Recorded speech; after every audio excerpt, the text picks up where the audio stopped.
में हम लोग नहीं होगी, भक्तमाल की कथा करते हैं। श्री भक्तमाल जी की पावन चर्चा कल हम लोगों ने श्रवण किया था। श्री नाभा गोस्वामी जी कहते हैं, पद पंकज वांछों सदा जिनके हरिनित उर बसें, योगेश्वर श्रुतिदेव अंग मुचकुंद प्रियव्रत जेता, पृथु परीक्षित शेष सूत सौनक पर चेता, शत्रुपा त्रयसुता सुनीति सती सब ही मंदालस, यज्ञ पत्नी ब्रजनारी किए केशव अपने बस, ऐसे नर नारी जिते तिन्हीं के गाऊं जसे, पद पंकज वांछों सदा जिनके हरि नित उर बसें। श्री नाभा गोस्वामी जी कहते हैं, जिनके हृदय में ठाकुर जी हमेशा निवास करते हैं, उन भक्तों के पदरज की हम इच्छा करते हैं।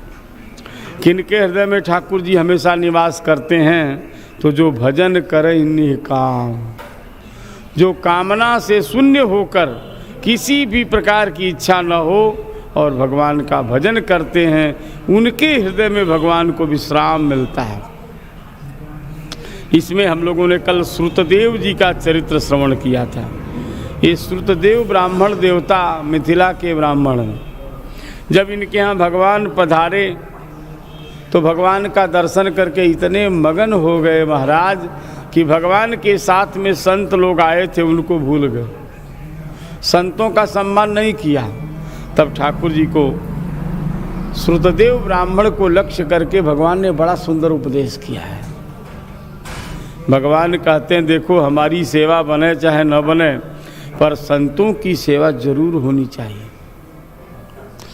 देवा क्षेत्राणि तीर्थानि दस्त्र स्पर्शनार्चनई शनैः पुनन्ति। देखो भगवान कहते चाहे मैं देवता हूँ, चाहे तीर्थ है पवित्र, इनके दर्शन स्पर्शन और पूजन से पवित्रता तो मिलती है, लेकिन शनैः धीरे धीरे। कितने दिन में? कहते हैं कालेन। कितना दिन लग सकता है? तो अनेक जन्म संसिद्ध, हो सकता है कई जन्म लग जाए पूजा करते करते, लेकिन तदपि अर्हतमिच्छया, अगर किसी महापुरुष की दृष्टि पड़ जाए तो तत्काल काम बन सकता है।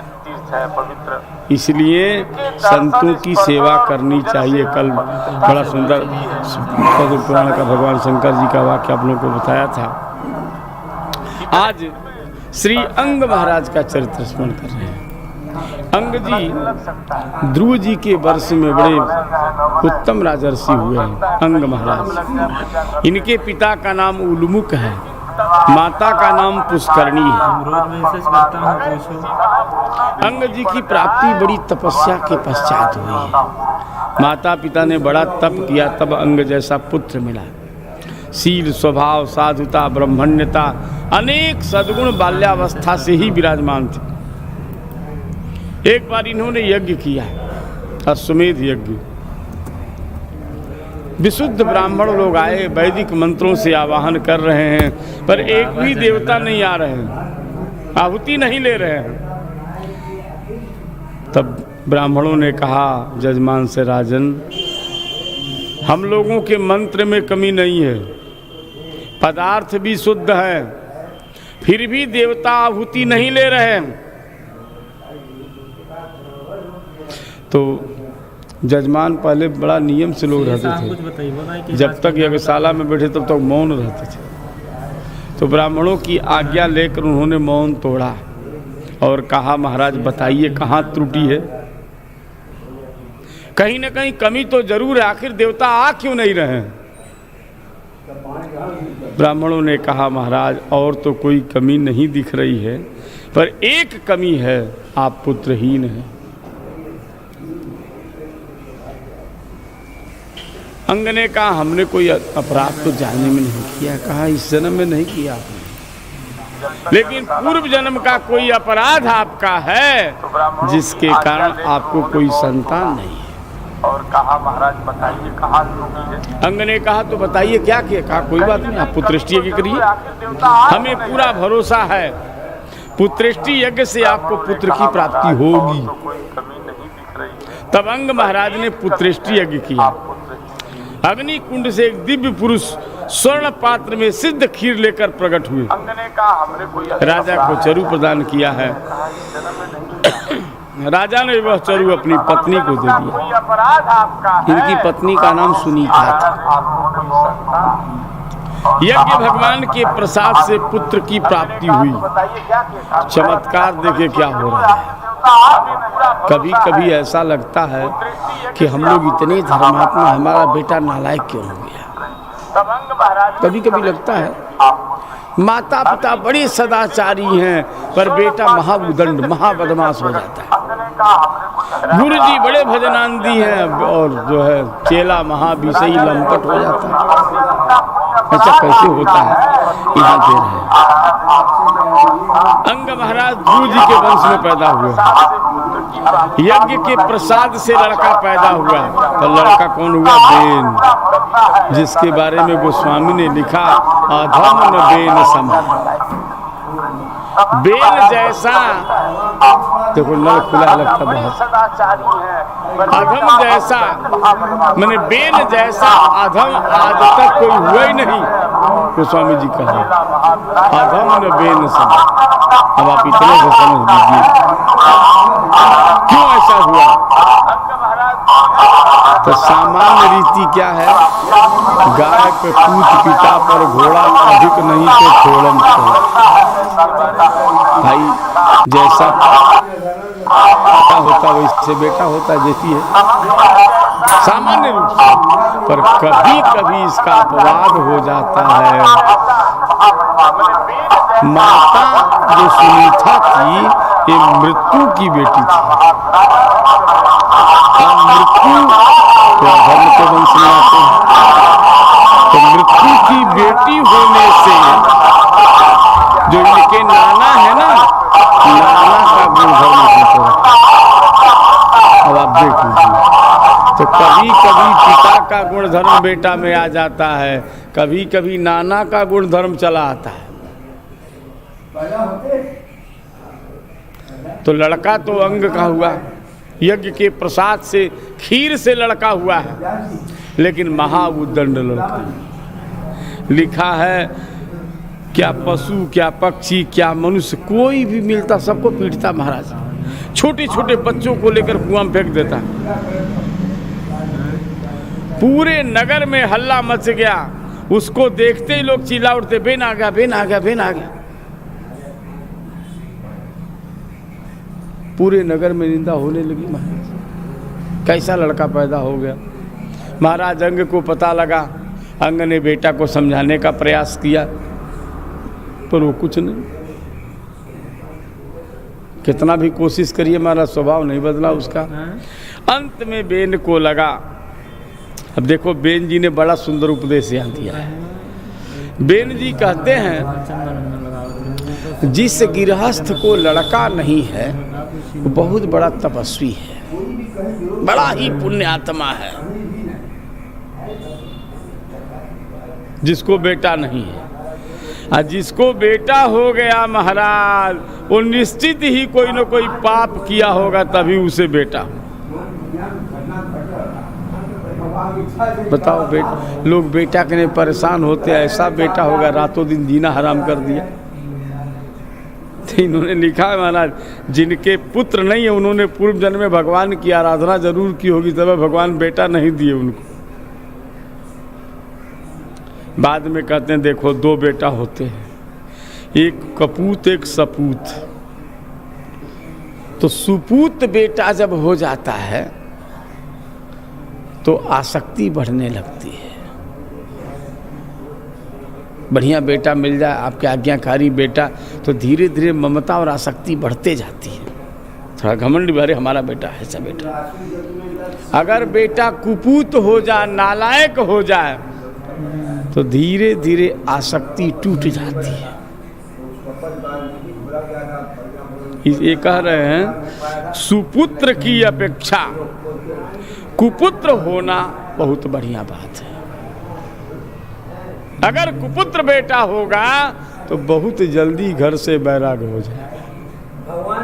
अब सुपुत्र बेटा होगा तो चिंता होगी, इसका ब्याह भी बढ़िया जगह होना चाहिए, इसकी नौकरी लगनी चाहिए, ये होना चाहिए, वो क्यों बढ़िया बेटा है इसलिए।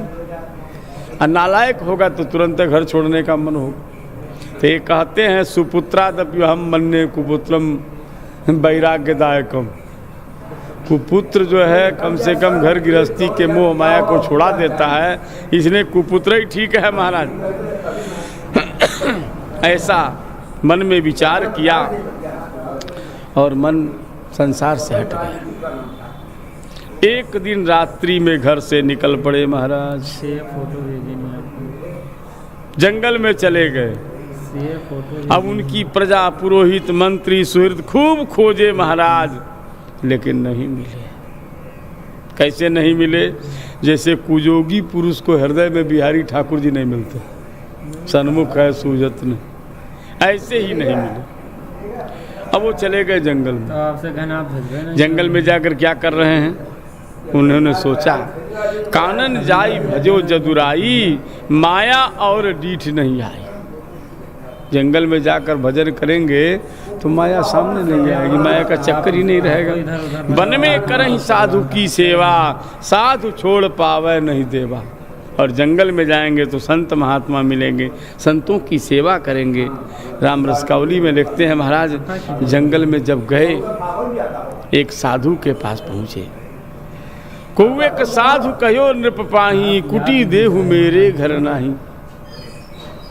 महात्मा ने राजा का सम्मान किया। राजा ने कहा महाराज मुझे भी एक कुटिया दे दो, मैं भी जंगल में भजन करना चाहता हूँ। आप तो महाराज, महात्मा ने कहा अच्छी बात है, आपको एक कुटी में ले रहने लगे। अब साधु सेवा करते हुए राजा हो करके भी खूब संत सेवा करते। देखो सेवा का फल मेवा होता है। आपको कभी कभी लगता है बताओ हम सेवा करते हमारा महत्व नहीं है, लेकिन भले न हो लेकिन व्यर्थ नहीं है। स्वल्पमप्यस्य धर्मस्य त्रायते महतो भयाद। बड़ी से बड़ी विपत्ति सेवा से टल जाती है, बस शर्त यही है सेवा भाव से होना चाहिए। दिखाने के लिए नहीं, अरे डर के मारे कर रहे हैं, भयभीत होकर कर रहे हैं, लाचारी में नहीं भगा दिए जाएंगे, नहीं करेंगे तो ये सेवा का ये भी व्यर्थ नहीं है। जेन केन भी दीने दान करई कल्याण, पर वो लाभ नहीं है। सेवा किया महाराज, साधु प्रसन्न कहो असमानी। महात्मा प्रसन्न हो गए, कहा भैया तुम्हें मिले तो ही नृप सारंग पानी। भूपति कहो न असमहि आशा, तो ही तजी चहो न रमा निवासा। साधु ने कहा तुमको भगवान का दर्शन होगा, तो राजा अंग ने कहा हमको नहीं चाहिए। तो ही तजी चहो न रमा निवासा, हम तो आपकी सेवा चाहते हैं, हमको भगवान की जरूरत नहीं है, हम संत सेवा को ही चाहते हैं। अंत में बैकुंठ से विमान आया। चलिए बैकुंठ भगवान का आदेश आया है। आगे नृप कह लेन विमाना, साधु त्याग सो किए न पया न। कहा नहीं हम नहीं जाएंगे, ये महाराज जी जब तक नहीं जाएंगे तब तक हम नहीं जाएंगे। हरि पार्षद सब संत चढ़ाई, ले गए नृप बैकुंठ ले। तब हरि भगवान के पार्षद लोग लाचार हो गए। पहले संत भगवान को विमान में बैठाए, तब राजा अंग विमान में बैठे। बैकुंठौ म अंग नृप साधु चरण रति कीन, विभो भोग पार्षद सरिस यद्यपि कृष्ण बहुदीन। जब बैकुंठ में गए तो वहाँ भी भगवान के भक्तों की सेवा में जुट गए। भगवान ने कहा यहाँ तो भाई भक्त भगवान, यहाँ तो सब भगवत स्वरूप है।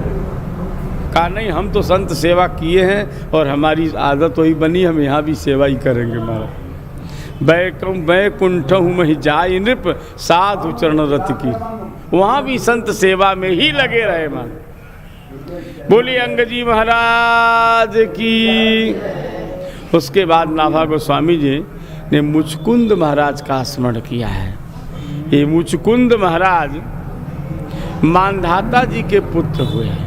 मुचकुंद जी ये बड़े ही ब्राह्मण भक्त, सत्य प्रतिज्ञ, संग्राम विजयी और बड़े ही प्रतापी राजा हुए हैं।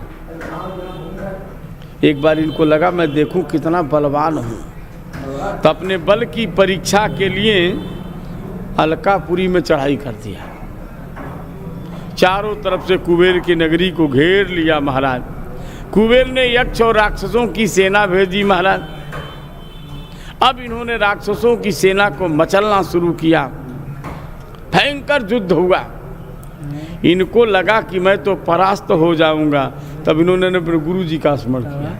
और जैसे वशिष्ठ जी का स्मरण किया, वशिष्ठ जी ने अपना तेज प्रदान कर दिया। सारी राक्षसी सेना ध्वस्त हो गई। चारों तरफ मुचकुंद की जय जयकार हो गई। तब कुबेर जी आए और मुचकुंद से बोले, मुचकुंद तुम लड़ने आए हो, क्षत्रिय हो तो अपने भुजाओं के पर लड़ो ना। तुम ब्राह्मण से काहे सहायता मांगते हो? तुमने वशिष्ठ जी की से सहायता मांगी, वशिष्ठ जी ने अपना तेज प्रदान किया, तब तो तुम जीत पाए हो। अपने बल पर लड़ो, लड़ना है तो। कुबेर ने फटकार लगाई, महाराज तुम्हारे भुजाओं में कुछ बल है तो दिखाओ। ब्राह्मण के बल पर युद्ध करना ये ठीक नहीं है। मुचकुंद ने क्या उत्तर दिया? हे अलकापते, ब्राह्मणों में सदा तप और मंत्र का बल रहता है और क्षत्रियों में अस्त्र और भुजाओं का बल होता है। तो ब्राह्मण और क्षत्रिय दोनों मिल करके ही प्रजा का पालन करते हैं। केवल राजा कुछ नहीं कर सकता है, केवल ब्राह्मण कुछ नहीं कर सकता है, दोनों मिल करके कार्य करते हैं। इसलिए हम दोनों मिल करके कर रहे हैं। ब्राह्मण क्षत्रिय दोनों मिलकर प्रजा का पालन कर रहे हैं। इसी नीति के अनुसार हम गुरु जी से सहायता ले रहे हैं। आप मेरी निंदा क्यों कर रहे हो? सुनकर कुबेर जी प्रसन्न हो गए। कुबेर जी ने कहा, तुमको धर्मशास्त्र का बढ़िया ज्ञान है, इसलिए मैं तुम्हारे ऊपर प्रसन्न हूँ। मैं आपको सारी पृथ्वी का राज्य दे रहा हूँ। मुचकुंद ने कहा, मुझे आपकी दी हुई पृथ्वी पर राज्य नहीं करना है। मैं तो अपने भुजाओं के बल पर पृथ्वी को जीत कर राज्य करूंगा। अपने बाहुबल से उपार्जित राज्य का भोग करना चाहता हूँ। इस प्रकार से मुचकुंद महाराज अद्भुत वीर थे महाराज। यहाँ लिखा है, एक बार इंद्रादि देवता लोग असुरों से भयभीत हो गए तो मुचकुंद से कहा, महाराज आप हमारी सहायता करो। तो मुचकुंद जी सेनापति बने, देव सेनापति, और सेनापति बन करके कई वर्ष तक युद्ध किए। जब भगवान कार्तिकेय का जन्म हो गया, देव सेनापति कार्तिकेय जी बन गए, तब राज देवताओं ने मुचकुंद से कहा, महाराज अब आप पधारो। लेकिन एक बात जान लो, इस समय पृथ्वी पर न तो तुम्हारी पत्नी है, न तुम्हारा राज्य है, न तुम्हारा परिवार है, सब समाप्त हो गए। अरे भाई, देवताओं का दिन अलग होता, हम लोगों का दिन अलग होता है। अब वर्षों तक युद्ध किए हैं, तो बताइए हम आपकी क्या सेवा करें? अब देखो देवता क्या दे सकते हैं। देवताओं ने कहा, आप जो चाहो सब ले लो, पर मुक्ति हम नहीं दे सकते हैं। मुक्ति भगवान देते हैं। पीपा जी के चरित्र में आता है, पीपा जी ने दुर्गा जी से कहा हमको मुक्ति चाहिए। तो दुर्गा जी ने कहा, मुक्ति तो हम नहीं दे पाएंगे, हमसे भोग मांगो, वैभव मांगो, संपत्ति मांगो, खजाना मांग लो, पर मुक्ति तो भगवान ही देते। पीपा ने कहा हमको मुक्ति चाहिए। तो कहा चले जाओ पंचगंगा घाट पर स्वामी रामानंदाचार्य भगवान विराजमान है, उनकी चरण शरण स्वीकार कर लो, बस मुक्ति मिल जाएगी तुम। तो पीपा जी दुर्गा जी की उपासना छोड़ के आ गए स्वामी जी के चरण। कहने का मतलब, अन्य जितने देवी देवता हैं भोग विलास दे सकते हैं, सम्मान दिला सकते हैं। अभी कोई प्रेत सिद्ध हो जाए ना, तो भक्तों की गाड़ी लाइन लग जाएगी आपके। रातों दिन भगत खड़े रहेंगे, बड़े बड़े अफसर लोग आपकी सेवा में डटे रहेंगे, महाराज क्या सेवा करें, लेकिन मुक्ति नहीं मिलेगी। लौकिक प्रतिष्ठा, लौकिक सम्मान मिलेगा, वाहवाही मिलेगी। महाराज बहुत बड़े सिद्ध हैं, बड़े चमत्कारी हैं। अभी बागेश्वर महाराज का खूब चमत्कार चल रहा, पर ज़्यादा दिन थोड़ा चलेगा। प्रेत सिद्धि ज़्यादा दिन नहीं चलती है, कुछ ही दिन में मिट जाती है, लेकिन मुक्ति नहीं मिलती इससे। ऐसे लोगों की मुक्ति नहीं होती। लौकिक सम्मान प्रतिष्ठा भले मिले, पर मुक्ति नहीं मिलती। तो देवताओं ने कहा भाई हम मुक्ति नहीं दे सकते हैं, मुक्ति तो केवल भगवान दे सकते हैं। मुचकुंद ने कहा देखो मैं थका हूँ, मुझे सोना है, तो बचाओ मैं कहाँ सोऊं। तो उन लोगों ने वही धवलपुर में मुचकुंद गुफा है, देवताओं ने कहा वहाँ विश्राम करिए। सतयुग में मुचकुंद महाराज गुफा में आए हैं। कल्पना करिए सतयुग में सोए या द्वापर के अंत में, त्रेता कब बीत गया पता नहीं, इतनी लंबी नींद। और देवताओं ने ये भी कह दिया सोते हुए अगर आपको कोई जगा देगा, अगर आपकी दृष्टि उस पर पड़ गई तो भस्म हो जाएगा। इधर भगवान मथुरा में कंस का वध करके जब निवास कर रहे थे तो काल जवन अपने बराबर प्रतिद्वंदी को ढूंढ रहा था महाराज। नारद जी से कहा बताओ हमारे बराबर का कोई वीर है? तो नारद जी ने कहा चले जाओ, मथुरा में भगवान विराजमान है। लिखा है 3 करोड़ मलेच्छ सेना लेके आ गया। अब मथुरा को चारों तरफ से घेर लिया महाराज। इधर काल जवन आ गया, जरासंध आने वाला है। तो भगवान ने विश्वकर्मा को आदेश दिया, समुद्र के मध्य द्वारिकापुरी का निर्माण हुआ है। योग माया के प्रभाव से भगवान ने सबको द्वारिका भेज दिया। दाऊ से कहा महाराज आप मथुरा की रखवाली करो, हम काल जवन से निपट लेते हैं। काल जवन को देखकर भगवान नंगे पांव दौड़ पड़े। काल जवन को लगा यही कृष्ण है, लगा जैसा नारद ने बताया था, चिन्ह तो दिख रहा है, ये भाग क्यों रहा है? भगवान इशारा किए उसको, तो वो भी रथ छोड़ करके नंगे पांव वो भी चल दिया। बाद में काल जवन कहता है कहाँ भाग रहे? कहा आओ हम अकेले युद्ध करेंगे, हम तुम दोनों, कोई दूसरा नहीं होना चाहिए। भगाते भगाते ले गए मुचकुंद गुफा में महाराज, जहाँ मुचकुंद महाराज सो रहे थे। ऐसा क्यों किया? देखो भाई, सबकी मृत्यु निर्धारित है। ये काल जवन यादवों से अबद्ध था, यादवों को भयभीत करने के लिए ही इसकी उत्पत्ति हुई। तो भगवान जब जानते हैं कि हमारे हाथ से मरेगा नहीं तो जबरदस्ती लड़ने का जरूरत है। देखो, काम वो करना चाहिए जिसमें सफलता की संभावना हो। आपको पता है हमारे भाग्य में जबरदस्ती मरे जा रहे हैं, उसमें क्या फायदा मरने के लिए? अगर कुंडली है तो देख लो क्या काम तुम कर सकते हो, वो काम करो। बहुत लोग अनावश्यक काम करके बाद में पछताते, अरे क्या बताऊं भाई, तो किए क्यों भाई? कौन कहा करने के? तो भगवान जानते हैं काल जो हमसे मरेगा नहीं तो हम क्यों लड़े व्यर्थ में? जिससे मरेगा उसी के पास लेकर पहुंच गए महाराज। हम मुचकुंद गुफा में जाकर भगवान ने अपना पीताम्बर मुचकुंद को उड़ा दिया और बगल में छिप गए। काल जवन आया, देखा रही देखो ये कृष्ण दुम दुबा के सो गया आकर के। ये समझ रहा कि काल जवन यहाँ नहीं आ पाएगा। अच्छा, अब उसको ये पता नहीं लगा कि मुचकुंद भगवान मुचकुंद जी है कि भगवान है। हालांकि अगर ठीक से देखता तो सतयुगी मुचकुंद जी और द्वापर के कृष्ण भगवान आकार प्रकार में तो अंतर हो ही जाता। सतयुगी लोग बहुत लंबे होते हैं और द्वापर में छोटे हो जाते, कलयुग में और छोटे हो गए हैं। लेकिन उसको इससे विचार नहीं, उसको तो गुस्सा थी महाराज। एक लात मारा मुचकुंद महाराज, जब लात मारा मार के खड़ा हो गया। मुचकुंद ने नेत्र खोला, जैसे ही नेत्र खोला जलकर भस्म। इसी ने भगवान ले आए थे भाई, तुलसी जस भौतव्यता तैसे मिले सहाय, आपने आवे ताई तहाँ ले जाए।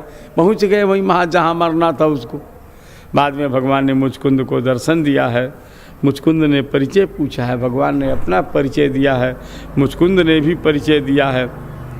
भगवान ने कहा देखो तुम क्षत्रिय थे, बहुत क्षत्रिय धर्म के अनुसार तुमसे कुछ अपराध भी हुआ है, जीवों की हिंसा भी हुई है, इसलिए तुम जाकर बद्रीनाथ में तपस्या करो।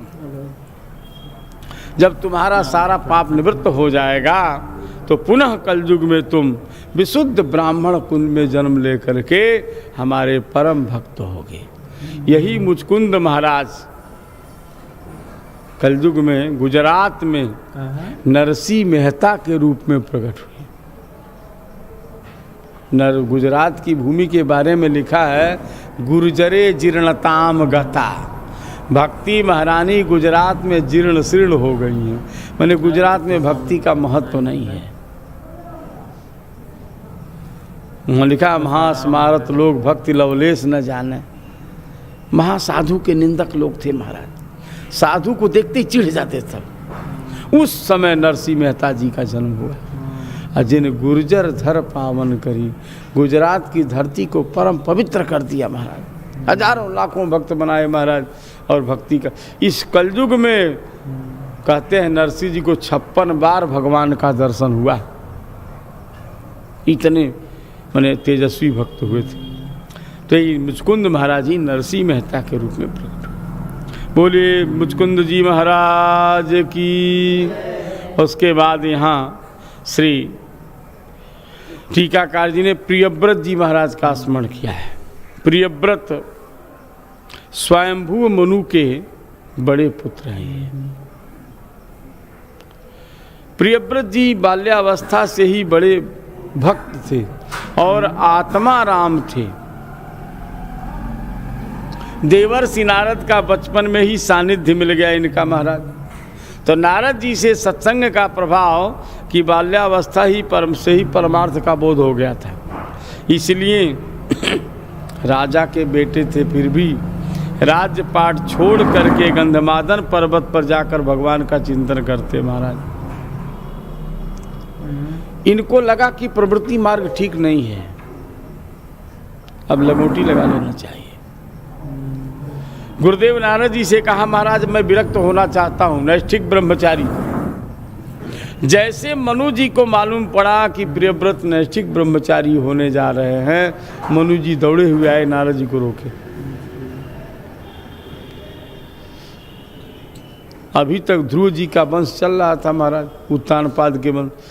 अब उत्तानपाद का वंश समाप्त हो गया, गद्दी खाली हो गई। अब मनु महाराज को चिंता हुई, पता लगा प्रियव्रत तो साधु बनने वाला है। तो तुरंत आए हैं मनु जी, प्रियव्रत को समझाया। प्रियव्रत ने कहा नहीं महाराज हम तो साधु बनेंगे। प्रायः देखा जाता है बच्चे जो है ना माता पिता की बात ज़्यादा आज नहीं मानते, इधर उधर मान लेंगे पर माता पिता की बात नहीं मानते, प्राय ऐसा होता है। तो मनु जी ने बहुत समझाया पर प्रियव्रत नहीं माने। तब मनु जी ब्रह्मा जी के पास गए और जाकर उल्टा शिकायत कर दिया। कहा महाराज आप कहते हो सृष्टि विस्तार करो, तुम्हारे बेटा लोग ही सृष्टि नहीं चलाने देते हैं, क्या हुआ? अरे हमारा बेटा प्रियव्रत बताइए राज चला सकता था, उसको नारद जी चेला बना रहे हैं, लंगोटी देने जा रहे हैं, बताइए क्या करेंगे हम तो है। अच्छा चलो मैं अभी चलता हूँ। तुरंत श्री ब्रह्मा जी हंस पर आरूढ़ होकर के जहाँ गुफा में गंधमादन पर्वत पर दोनों विराजमान थे वहाँ पहुँच गए। अब मनु जी ब्रह्मा जी जैसे पहुँचे हैं नारद जी तुरंत खड़े हो गए महाराज, दंडोत प्रणाम हुआ। ब्रह्मा जी ने कहा कहो नारद जी प्रियव्रत को साधु बना रहे हो? प्रियव्रत से पूछा बोलो प्रियव्रत क्या विचार है? कहा महाराज मुझे भजन करना है, संसार में मन नहीं लगता है। देखो भजन करना है ना तो भजन तो कहीं भी हो सकता है। देखो भजन की आदत होनी चाहिए। जिसकी भजन की आदत बन गई वो घर में भी भजन करेगा, जंगल में भी भजन करेगा, और जिनकी आदत नहीं है वो कहीं भजन नहीं करेंगे। बने पिदोसाह प्रभवंती रागिणाम, जंगल में तीर्थ में आने के बाद भी अनेक दोष पैदा हो जाते हैं, घर में रहने पर भी कोई दोष नहीं। बने पि पंचेंद्रिय गृहे पि पंचेंद्रिय निग्रह तपहा, घर में भी अगर इंद्रियों को संयमित रखे हैं तो घर भी तीर्थ रूप हो सकता है। इसलिए भैया भजन करो। भजन करने के लिए क्या करना है? मन की तरंग मार लो बस हो गया भजन, आदत बुरी सुधार लो बस हो गया भजन। मन में जो दुनिया भर के कुचोद्य है ना उसको निकालो, गंदी आदतों से बच जाइए महाराज। दूसरे की निंदा नहीं करना है, दूसरे का दोष नहीं देखना है, सबको सीताराम में समझ करके सबका सम्मान करना है बस। इतना अगर आपसे बन रहा है तो भजन चल रहा है। और दिन भर माला सटका रहे हैं, फलाने की निंदा, उनकी चुगली, तो क्या फायदा भजन करने से? कोई फायदा थोड़ा ही है। निंदा चुगली छूट रही है, दोस्त देखना बंद नहीं कर रहे हैं, और दुनिया भर के माला सटकाए जा रहे हैं, तो कोई लाभ नहीं उससे। आदत बुरी सुधार लो, बस हो गया। दोस्त देखना है तो अपना दोष देखिए। दूसरे का दोष देखने से धीरे धीरे वो दोष अपने अंदर आने लगता है। कई महात्मा बोलते हैं, बहुत लोग नारी की निंदा करते हैं, अब बाद में क्या हो जाता है, वही चक्कर में पड़ जाते हैं। बाद में ऐसा होता, ऐसे पटकती है माया महाराज कि सारी निंदा घुसा देती है उनके भीतर से। इसीलिए बचना चाहिए, निंदा नहीं करना चाहिए। तो भगवान ब्रह्मा जी ने समझाया है प्रियव्रत को, देखो प्रियव्रत, हम सब भगवान की आज्ञा में हैं। भगवान ने सृष्टि की है और भगवान की आज्ञा है सृष्टि का विस्तार होना चाहिए, इसलिए तुम भगवान की आज्ञा का पालन करो। विधि हरिहर सशिर विधि सिपाला, माया जीव करम कुलिकाला, अहिप महिप जह लगी प्रभुताई, जोग से निगमागम गाई, करी विचार जिय देख हुनी के, राम रजाय शीस सबही के। ब्रह्मा जी कहते विचार करके देखो, भगवान की आज्ञा सबके सिर पर है, ऐसा कोई नहीं जो भगवान की आज्ञा को मिटा सके। अंत में प्रियव्रत जी ने ब्रह्मा जी से कहा जो आज्ञा, फिर आए हैं, विधि पूर्वक विवाह हुआ है। विश्वकर्मा की पुत्री बृहस्पति से इनका विवाह हुआ, 10 पुत्र और 1 कन्या। परिवार में रहकर खूब भजन किया है महाराज, और भजन का चमत्कार प्रियव्रत ने दिखाया है। जो भजन करता उसमें आत्मबल बढ़ता है, आत्मिक तेज बढ़ता है महाराज, वो निर्भय रहता है। तो भजन का प्रभाव एक दिन उन्होंने देखा, सूर्य सुमेरु की परिक्रमा कर रहे हैं, लेकिन एक तरफ प्रकाश हो रहा है, एक तरफ अंधेरा हो रहा है। इनको लगा ये तो ठीक नहीं है, तो ज्योतिर्मय रथ बनाया है महाराज, और द्वितीय सूर्य के समान रथ पर आरूढ़ हो गए। 7 दिन तक 7 परिक्रमा, यहाँ लिखा है पृथ्वी की 7 परिक्रमा की है। ऐसा विशाल रथ था उनका महाराज, पृथ्वी पर जिधर से रथ निकला है 7 बार 7 द्वीप हो गए, और जो रथ का पहिया नीचे धना वो 7 समुद्र हो गए। अब कल्पना करिए कितना बड़ा रथ रहा होगा। ये भजन प्रभाव भाति बहु भरना, ये भजन का प्रभाव दिखाया उन्होंने महाराज। इसीलिए भागवतकार कहते हैं, प्रियव्रत कृतम कर्म कौन कुर्याद विनेश्वरम, बिना भगवान के ऐसा कौन कर सकता है, भगवान ही कर सकते हैं मन। फिर ब्रह्मा जी ने आकर समझाया है, प्रियव्रत जी ने कितने वर्ष तक राज्य किया? 11 अर्बुद वर्ष तक राज्य किया। अब आप कल्पना करिए, 11 अर्बुद वर्षों तक पृथ्वी पर शासन किया है महाराज। उसके बाद भगवान के चरणों का चिंतन करके भगवान के धाम चले। बोलिए प्रियव्रत जी महाराज की। उसके बाद यहाँ श्री शेष जी महाराज का स्मरण कर रहे हैं। शेष जी साक्षात भगवान के स्वरूप हैं। चतुर्व्यूह में शेष जी का स्मरण किया जाता संकर्षण के रूप में। ये संकर्षण भगवान ही शेष हैं। ये भगवान के पर्यंक के रूप में क्षीर सागर में विराजमान रहते हैं। भगवान की सैया बन करके 1000 मुख 2000 जीव निरंतर भगवान का नाम और भगवान के गुणों को गाते रहते हैं।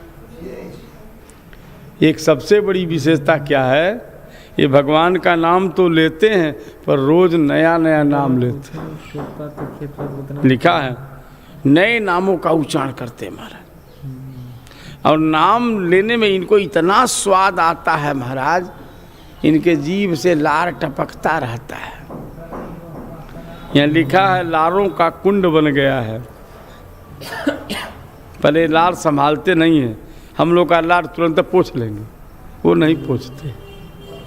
जितने देर पूछेंगे उतने देर नाम ले लेंगे, इसीलिए अखंड नाम जपते रहते।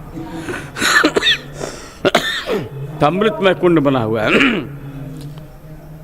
और निरंतर कथा होती है महाराज। निःशेष शेष मुख गीत कथई का पाना। सनकादिक ऋषि बैठकर कथा श्रवण करते हैं। और एक संकर्षण भागवत की एक परंपरा संकर्षण परंपरा भी है। भगवान संकर्षण भी भागवत की कथा सुनाते थे। शेष जी भगवान की सब सेवा करने को तैयार रहते हैं। निवास बन